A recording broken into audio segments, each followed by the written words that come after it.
Welcome to SmithWeekly Discussions, an occasional program for our members of SmithWeekly Research. Please note this program is a private discussion and everything contained herein is for entertainment and educational purposes only. With that, we hope you're in a comfortable position, along with your favorite beverage, to enjoy the discussion.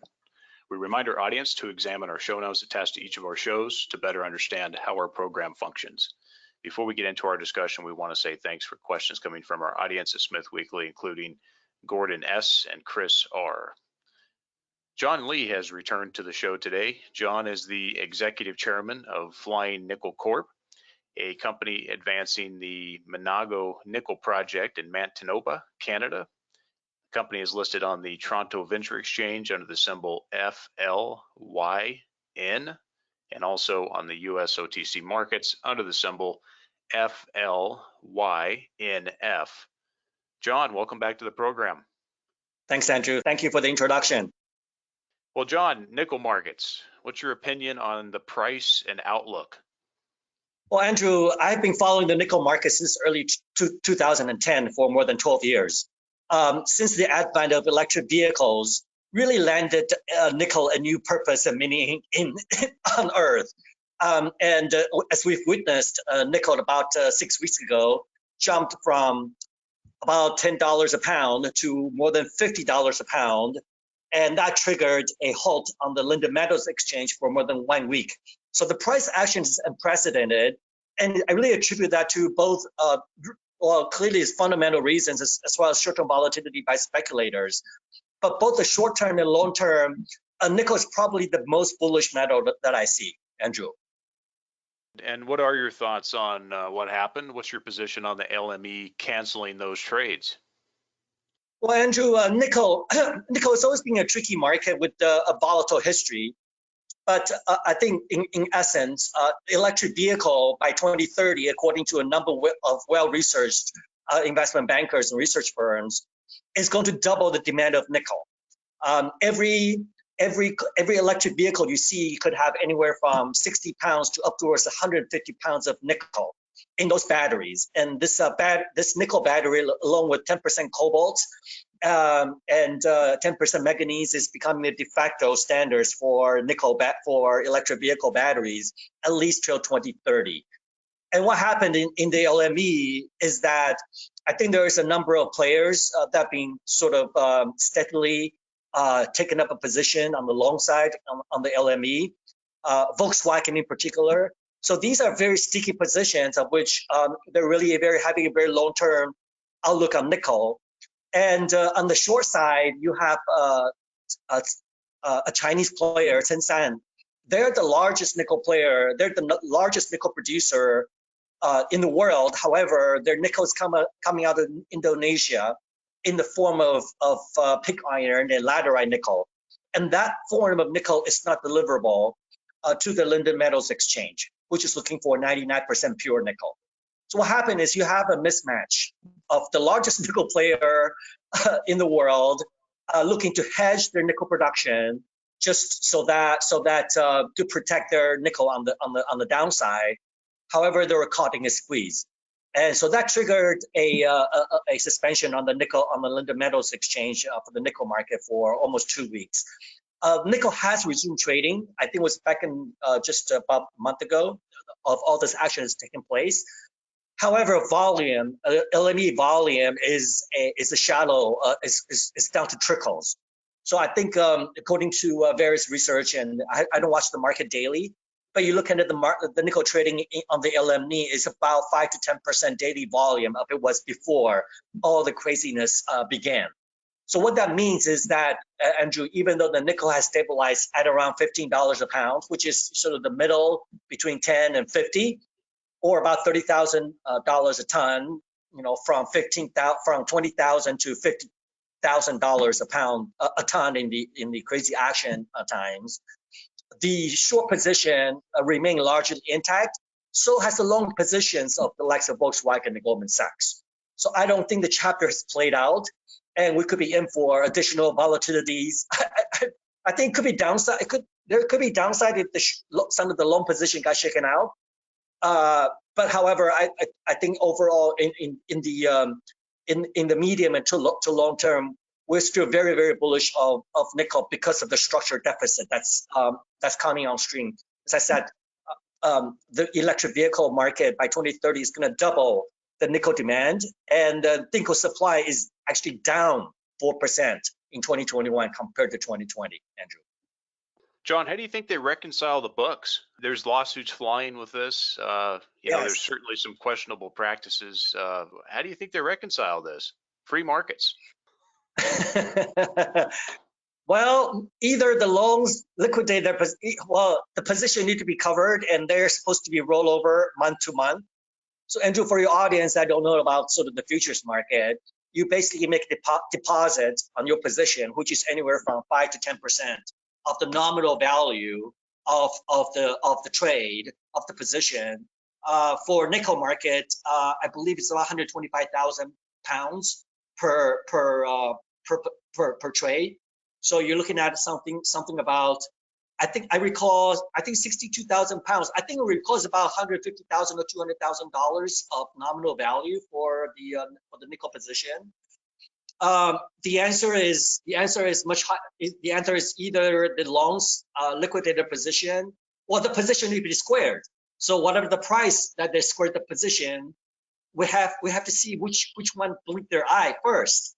However, LME, which is owned by the London Stock Exchange, LME, which is owned by the Hong Kong Stock Exchange, that bought LME about 7-8 years ago. So they have a linkage to the Chinese Communist Party, of which has a linkage to Tsingshan, which is the largest short position, which holds more than 50% of the short position on the LME. They have made a number of special accommodations. So, for example, there's a daily trading limit. Below or above that limit, nickel cannot trade. And secondly, they've also allowed special players, certain players, to be able to roll over their position without actually rolling over. So Tsingshan can actually pay a fee and not having to roll over their position. So these are very special accommodations, which never been seen on the LME or COMEX for that matter. However, they're designed to really shake out the weekends. As I said though, some of the loan players like Volkswagen and Goldman Sachs, they're very well endowed. So I don't think they're going to be shaken out that easily. And the LME also has raised their margin to more than $50,000 per trade. So I think by and large, the retail investors, and I think they went from about $10,000 when I was long on nickel, they were $10,000 margin, and now they're $50,000. I believe that by and large, and also because of the reduction of the trading volume, the retail investor by and large have all but disappeared. In my view, the longer that the nickel price stays at around $30,000 per ton, which is what the LME is trading, or about $15 a pound, the more bullish the outlook for nickel is, because eventually it doesn't matter how the market is managed in favor of either the long side or the short side. Clearly, right now, I believe they're favoring the short side, but eventually the fundamentals will have to dictate the price action. And fundamental couldn't be more bullish with just all the guys are looking for nickel. And also even in the short term, you have Norilsk, which is probably the number 5 largest nickel producer in the world, that account for about 15 to 20% of all the nickel production. They're being under sanction by Europeans, and their talk about the nickel from Norilsk will not be accepted on the LME warehouse. I think there's a lot of talk about it, whether it hasn't so far materialized.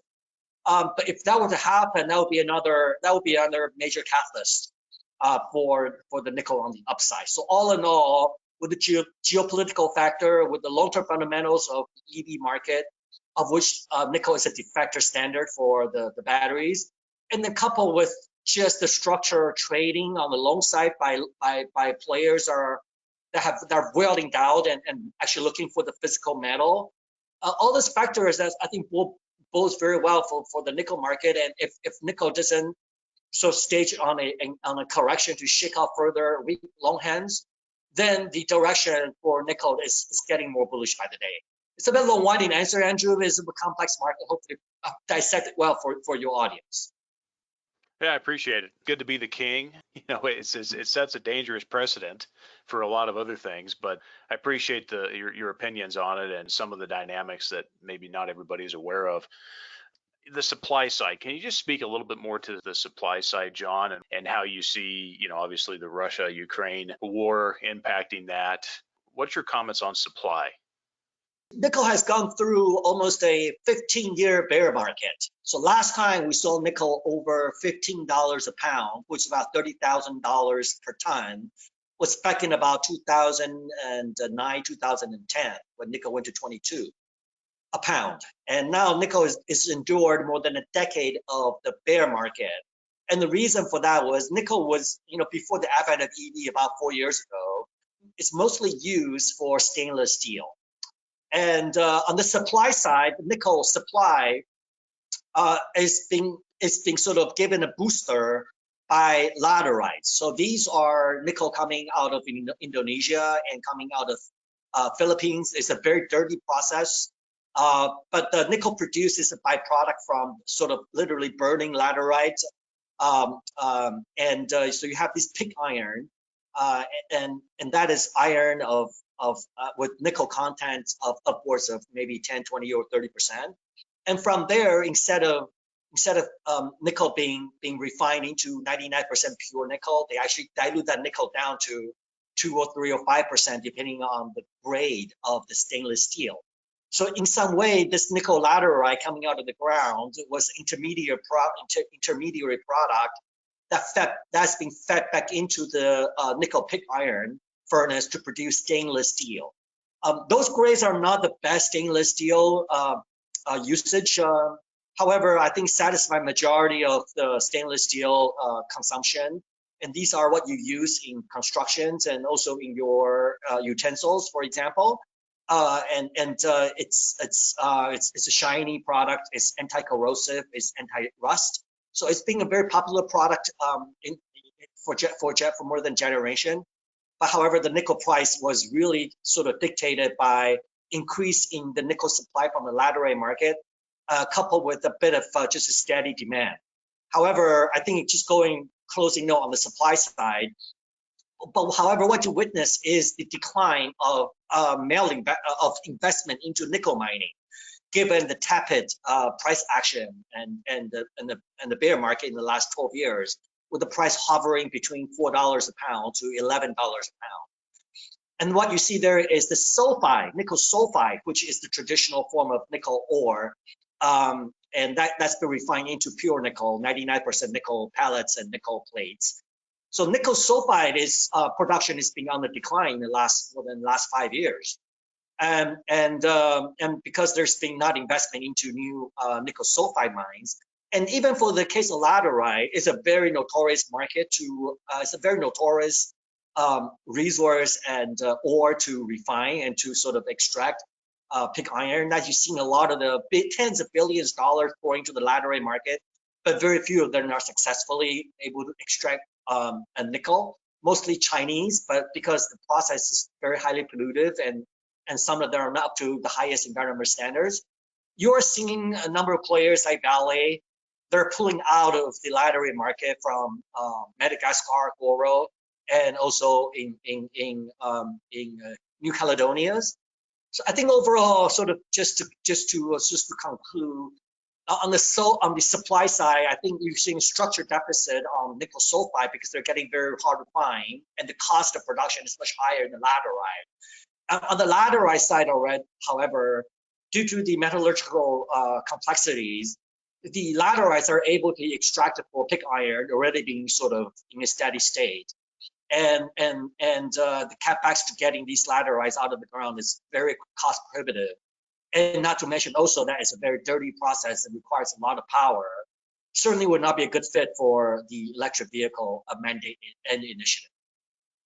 So you've got this new company, FLYN Nickel. Yes. Well, first, actually, John, why don't you tell us how you came up with the name, and then also how you got this nickel.com domain?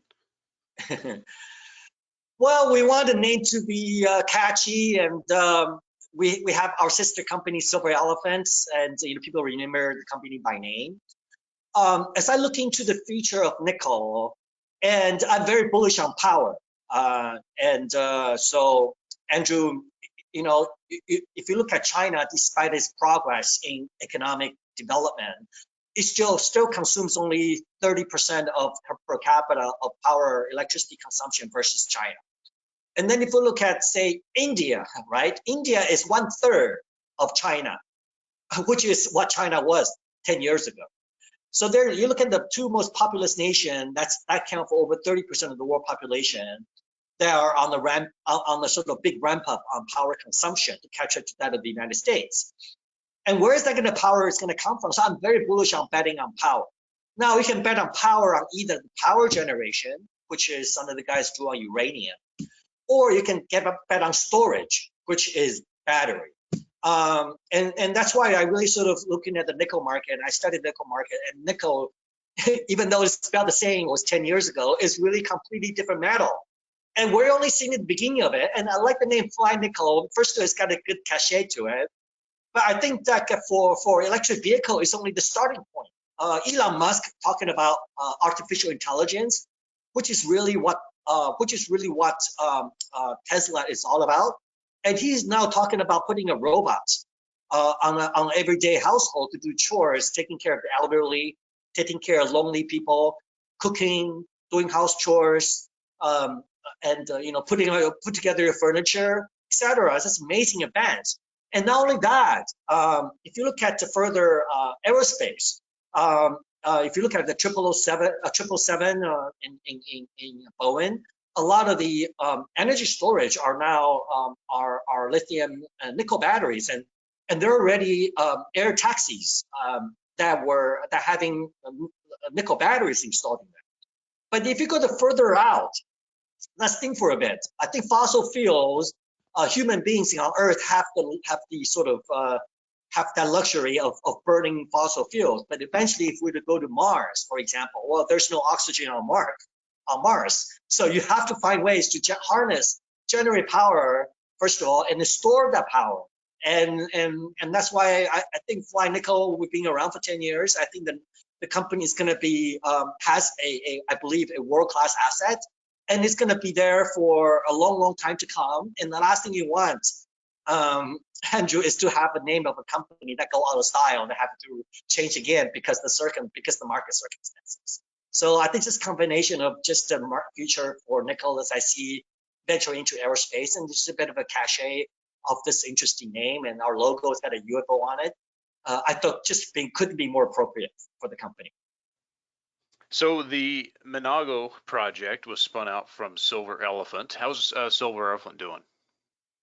Silver Elephant is doing well. I mean, Andrew, just a bit of history. I've been in the resource sector for almost 20 years, and the first 10 as a private investor for my .com retirement. And since 2000, I started Silver Elephant, which was a hobby that turned into a full-time job since then. I raised well over $120 million for Silver Elephant and acquired over 10 mineral projects based on the top-down timing and bottom-up research of over 200 projects. And in January 2022, which is 3 months ago, Elephant restructured into 4 companies. So we have one focused on silver, and that's Silver Elephant. We have a vanadium company. We have a nickel company. And then we also have a royalty investment company. And nickel, FLYN nickel was the product of that got spun out of Silver Elephant in 2022. While FLYN nickel focused on nickel, and Silver Elephant focuses on silver. The silver company has been treading water since we talked about 18 months ago, and partly because I think silver has been consolidating between $22 and $30 since for almost 2 years now.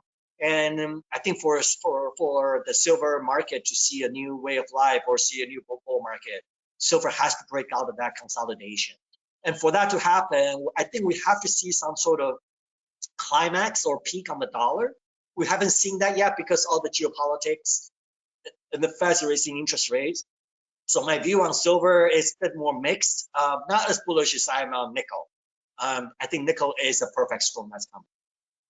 Okay, well, talk about the capital structure, John, of this new company, FLYN Nickel. Talk about the cash levels, debt, and also the share structure.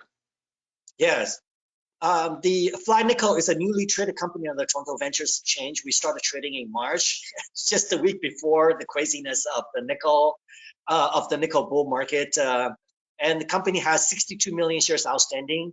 The company raised about $8.6 million as part of the IPO initial public offering process at 70 cents. We have and that $8.6 million was substantially taken out by several institutions, including Blackstone Minerals, and that is a Australian company at about $350 million market cap.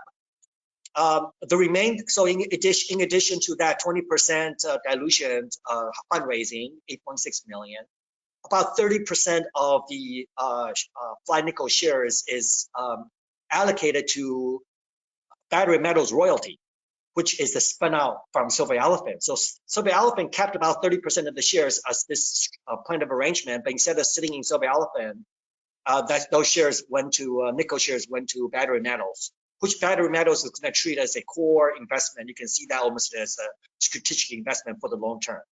So therefore, Fly Nickel has an excellent share structure. We're well positioned and completely fully financed to carry out the program for Minago in Manitoba and the Thompson Nickel Belt. And I think the structure, just real quickly, the program for the company or the objective company is really threefold for Fly Nickel. One is exploration. The company is drilling. That's in our blood. We're looking to further increases our resource base of already over 1 billion pounds of nickel at 0.74% nickel. That's open pit optimized. And secondly is to complete the permitting process. The project is fully permitted, and we're in the process of reissuing the environmental act license into Fly Nickel's name for its prior operator, which required in 2021. And then third is to publish a feasibility study. The project had a feasibility study in 2011. However, a number of the parameters require update, and we're very confident of completing that update in the feasibility study and release out in the market in 2022. Fly Nickel will be one of the very few juniors in the nickel space that's in that position to complete the feasibility study, complete the permitting, as well as adding additional resources all in 2022. It's really a very rare feat for such an advanced project controlled by a junior in arguably the second largest nickel sulfide belt in North America based on historical production. John, I want to talk more about the project in just a moment, but back on share structure, talk about your share ownership, John, what price, and then also if there are any other major shareholders that you can mention. Right. So the share structure is 62 million shares outstanding, and of which battery metals, which is spun out from Silver Elephant, through part of the arrangement has 23 million shares, I think just over 34%, 35%. And then you have Blackstone Minerals that owns 6.7% outstanding or 9.9% fully diluted, and that was by design. And then we have another 3 or 4 institutions in Europe, in Toronto, and in New York, collectively owning another 15% of the shares. And we have a couple of retail investors. There are the loyal Silver Elephant long-term shareholders that controls another 20%.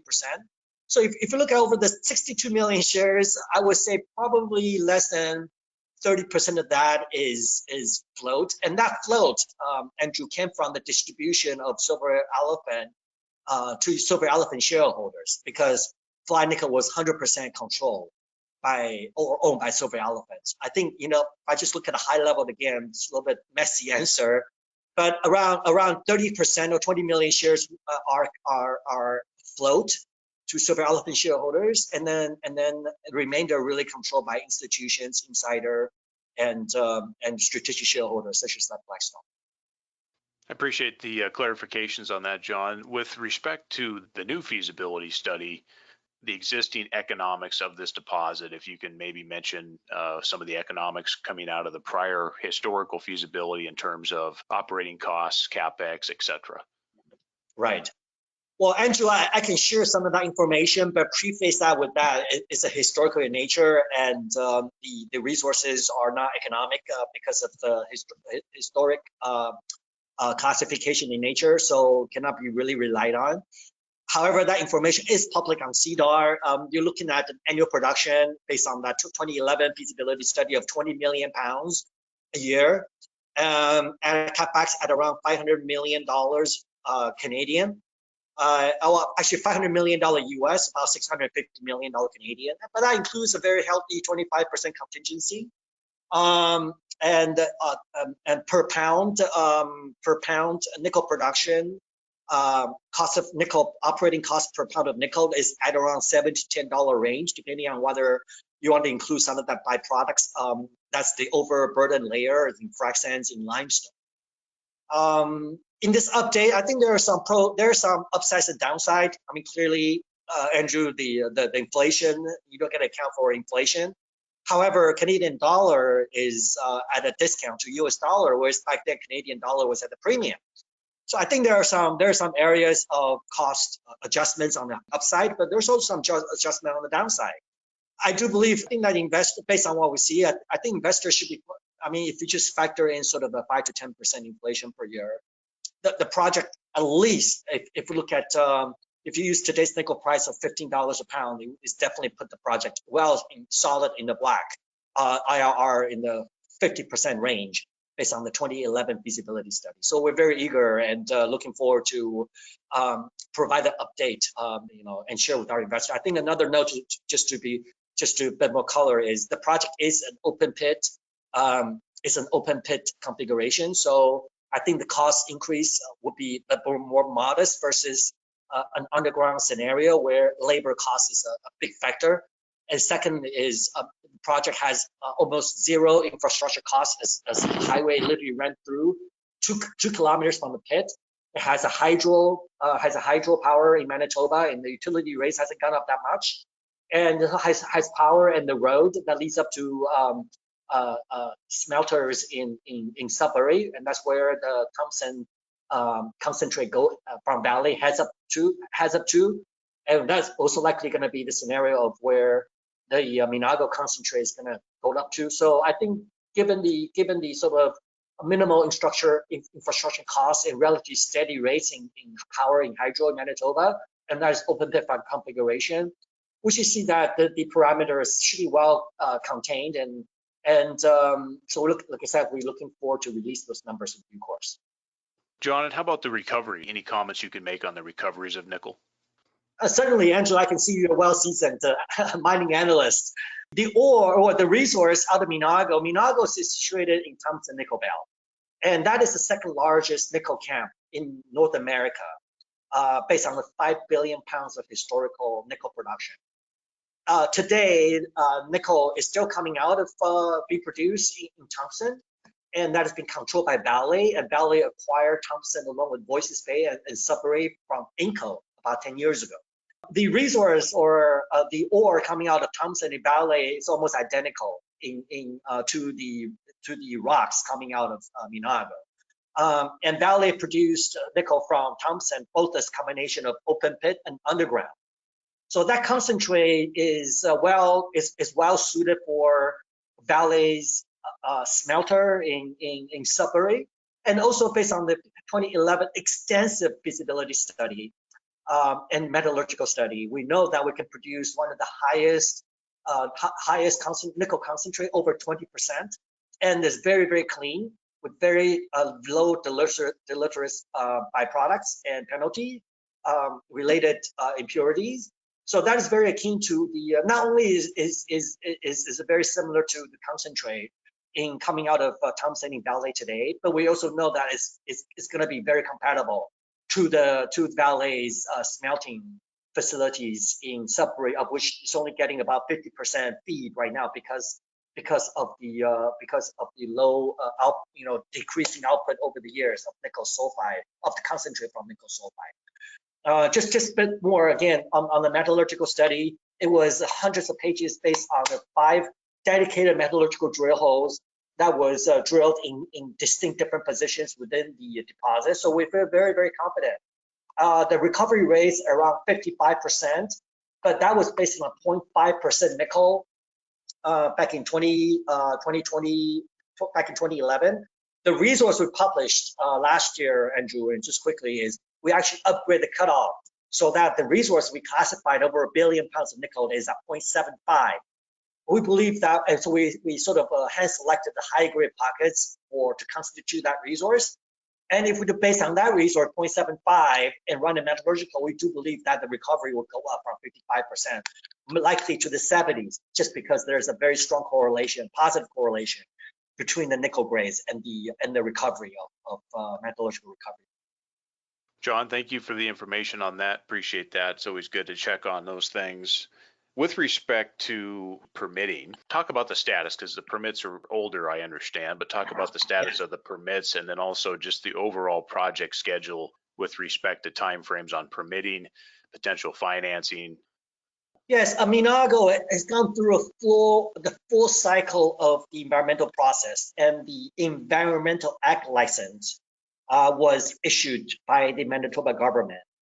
In the province of Manitoba, because Minago's passed a certain number of parameters, and so would not require a federal permit. So that Environment Act license, what called the EAL, is the last piece of has made Minago shovel ready back in 2011. And there is a limited, there is a bit of commissioning by his previous operator in 2011, but he just caught the commodity downside.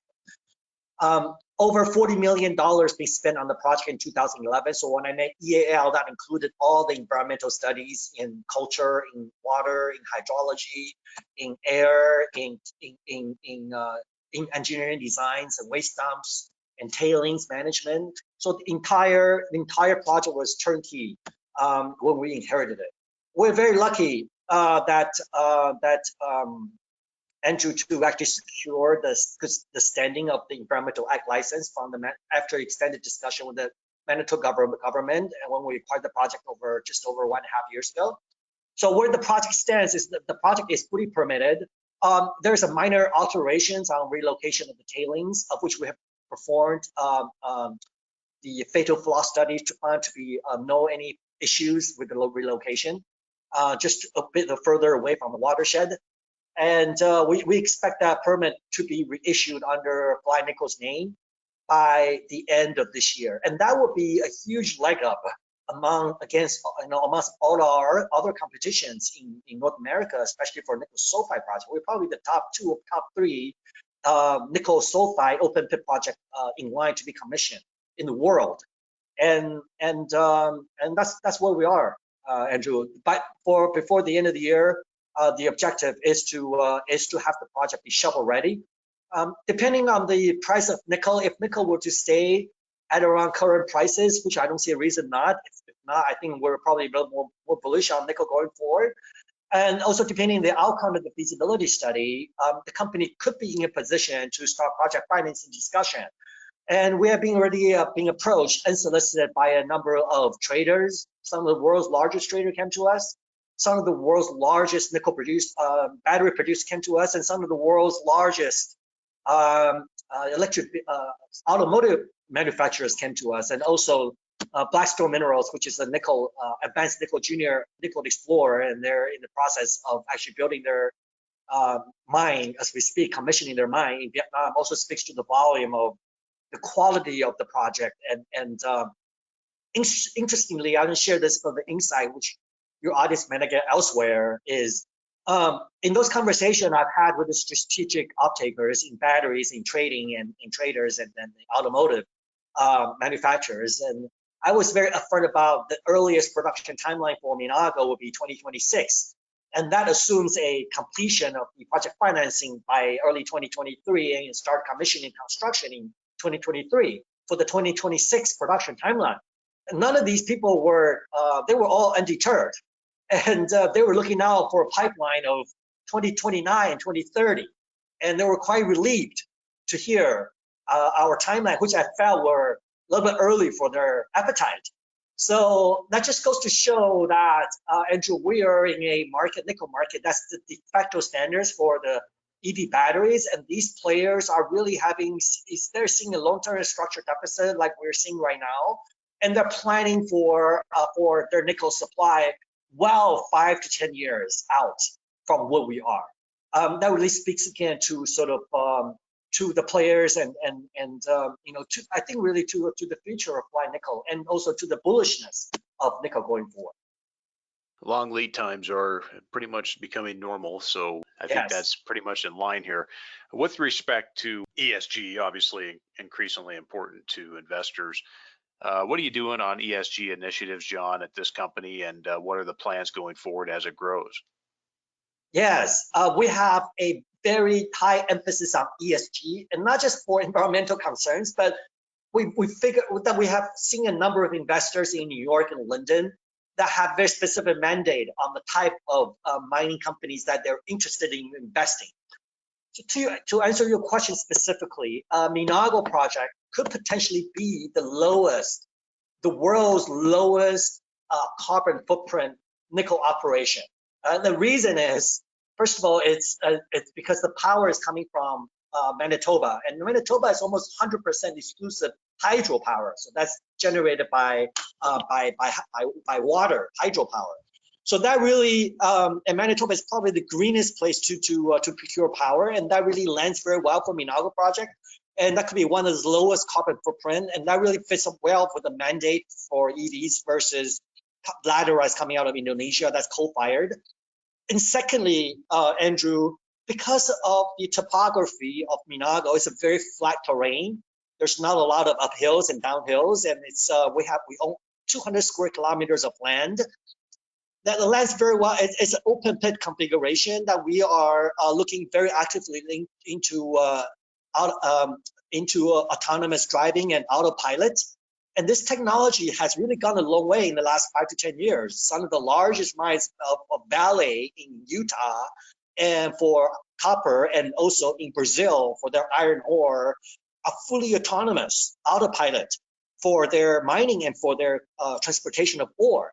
And what they've discovered is that through autonomous driving and autopilot, they were able to reduce up to 20% of at least of their consumables in fuel consumptions, in supplies and tires and equipment and wearables, consumables.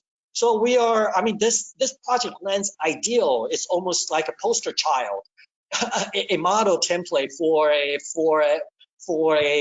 mining project, produce a green metal for energy for EV initiative, and having the lowest carbon consumption. And we also partner, I think, as part of ESG, not only looking at minimal carbon footprint. At the same time, the project is a flotation, so we can also put a hydromet.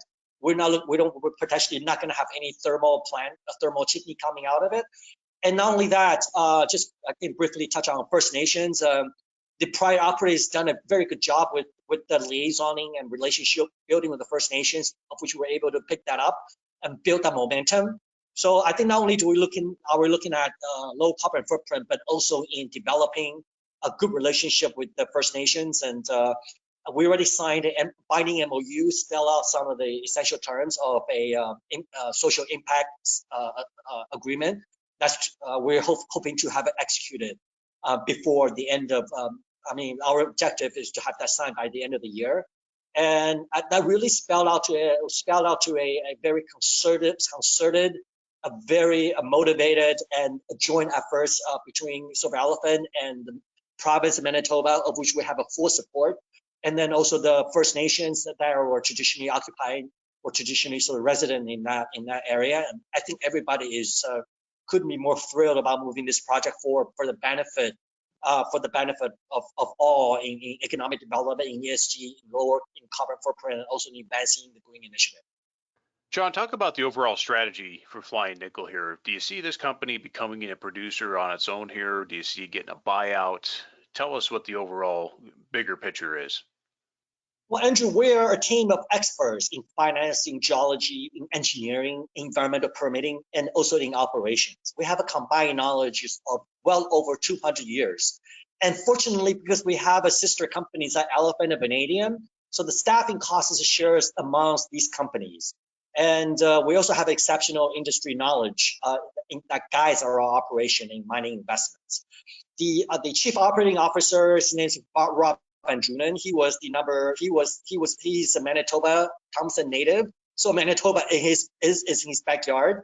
He came out of early retirement to join FLYN Nickel because he sees the future of nickel. And it's also because of his familiarity with Minago. On the board of director, we have Mark Scott, and he was the head of Manitoba for Vale, and he was also the head of Manitoba Mining Association. So you see that we have those we brought those talents recently, and also we have also the expertise in financing and fundraising. My view on that is to do the best for our shareholders. And we're not in a hurry to look for exit strategy, even though we're being sort of approached by a number of guys are interested in the project, in the offtake and in other areas. My view on that, Andrew, is looking at. I think we should prepare ourselves and advance and de-risk the project, get the project permitted, develop additional resources, and publish a feasibility study so everybody could clearly see the project economics. And then I believe that as a company's chairman and founder, we will look to buy assets when we believe is 20% on the bottom, the underlying metal price, and we would look to sell the project or venture out or exit the project when we believe that the underlying metal, in this case nickel, is 20% from the top. So the way I see the market right now is we're going to just steady. We're not going to make any surprises or looking at even other acquisitions. We believe that there's plenty of upside to discover additional metals. I would say that the timing for peak of the nickel, I think nickel is not going to be replaceable by solid state or other new technology, at least till 2030. And the market usually are looking forward. So I would say nickel probably going to be quite bullish in the next 3 to 5 years, given the structured deficit. There's not going to be many new nickel mines because of the permitting and because of the capex required to commission a mine. So I would see that nickel has another good minimum 3 to 5 years to come. And hopefully, Andrew, I'll come on your program maybe 3 to 5 years from now. And maybe that would be the time to start drumming our exit strategy. But however, I think at this time, we're just going to sort of we're going to put our head down and put our boots on the ground and continue to get this project permitted, publish our feasibility study, get more resources, develop more resources, and be open and flexible in talking to all different industry players. And if the opportunity were to come at a higher nickel price or at the current nickel price, that opportunity present itself in project financing through the public markets, that would be minimal dilution with the strategic investors with the good financing terms and not too onerous on the company's burden. Then we definitely are motivated to bring the project into production. I mean, after all, why would you sell a project if really commands a good cash flow for 10, 20, 30 years to come of a metal that has a bright future, not only for EV, but as I said, for a lot of other applications.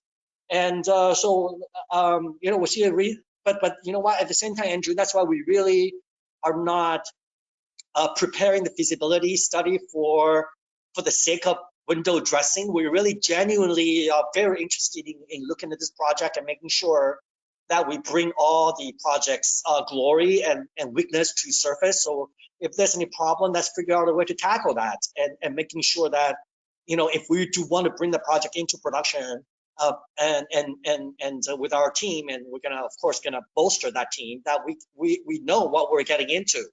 And so it's a very exciting market. We're not thinking about exit right now, Andrew. Very well understood, and I think you have to weigh that price and that risk as things move along here. As you know, these things are quite dynamic. This company and other companies, John, that you're involved with, what are you doing to ensure you and your team's alignment with shareholders? I think there's how do we align ourselves with shareholders? I own quite a bit of shares, but because the company, because I've been in the company for 10 years, we have done a lot of financing, so my stake is being diluted quite a bit. Well, I can only speak that this is my baby. I've been with it for 10 years. I spend more time with this enterprise than with my kid and my wife, and it's majority of my professional career. I certainly want to see this project come to fruition. And secondly, I do have a lot of background in financing. I'm a CFA, so that we want to make sure that the project financing we undertake would not be too onerous with the debt covenants that will bring the company down.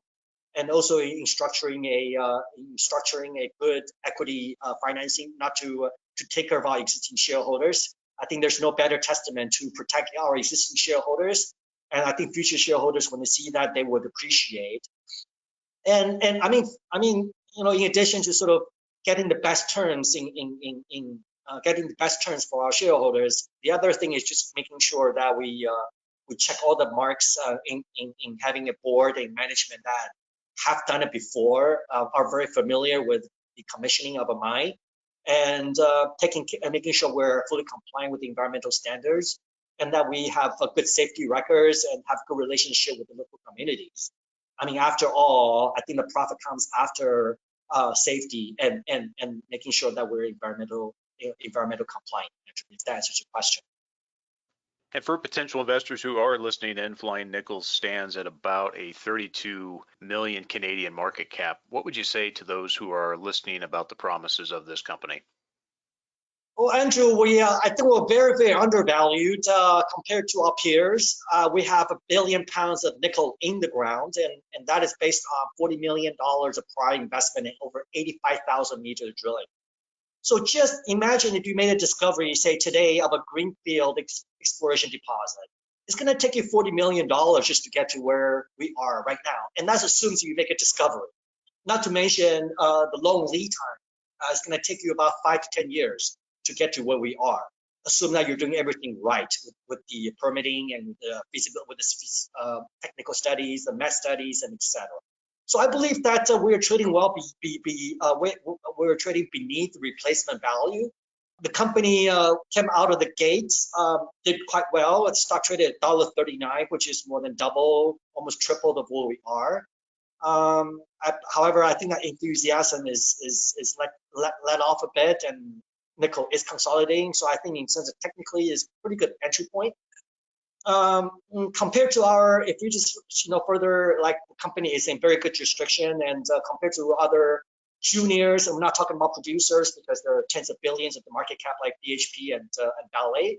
But if you're looking for pure nickel play, such as the case of FLYN Nickel, because the project has very little other byproduct, it's a pure nickel play. It doesn't have iron or chrome or other base metal, and it produces a pure concentrate and has a very respectable nickel grade of 0.74 for open pit configuration. I think that's the highest that I'm aware of for a greenfield open pit nickel sulfide project in North America, or one of the top 3.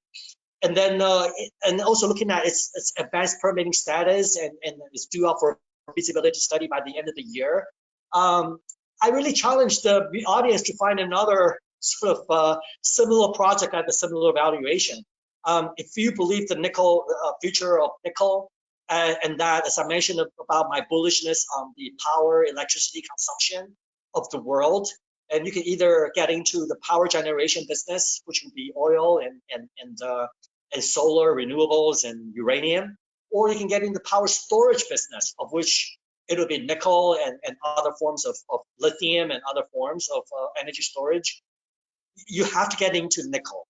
I mean, also, or maybe for some of the tech savvy guys that understand technology, but I wouldn't personally venture to bet at Volkswagen versus Tesla, because there's that technology risk element to it. But then the common denominator, no question about it, is nickel. And if you're going to think about nickel, and we had that foresight, we bought nickel.com, that we really are a very firm believer of nickel, and I think we're going to have some campaigns on just to sort of get the nickel message out there, not particularly FLYN Nickel, but I do believe that once the investor do their diligence and are bullish on nickel and looking for a pure nickel play in a political safe jurisdiction with minimal infrastructure spend and low risk investment, FLYN Nickel should be on the top of their list. And the best way for investors to contact the company? It's go to nickel.com, and we own that domain. Surprisingly, we bought it for a very modest price, and we're being approached for people that want to buy it at 3 times of what we paid just 4 months ago. So you could go to nickel.com, or our company's URL is flynickel.com, FLYNICKEL.com. I am a pretty active trader. I'm pretty active at Twitter, so you can Google FLYN Nickel John Lee, And you can follow me. I do a bit of a market forecast. I'm a CFA, and I used to be on the buy side, so I tell the market like it is. And then, the company is also trading on, so you can look us up on the FLYN on TSX Ventures. We just started trading on in the US under FLYNF. However, that is under the pink sheet, of which we're looking to upgrade into a higher tier. And I think that would be quite an interesting catalyst for the U.S. investors, because they would be able to narrow the spreads. So I think there is, on the corporate marketing side, an opportunity for a catalyst in the days and weeks to come, which makes it, again, a good entry point right now. John, thanks for taking the time to discuss the new company. Good luck. Terrific, Andrew. Look forward to be back again soon.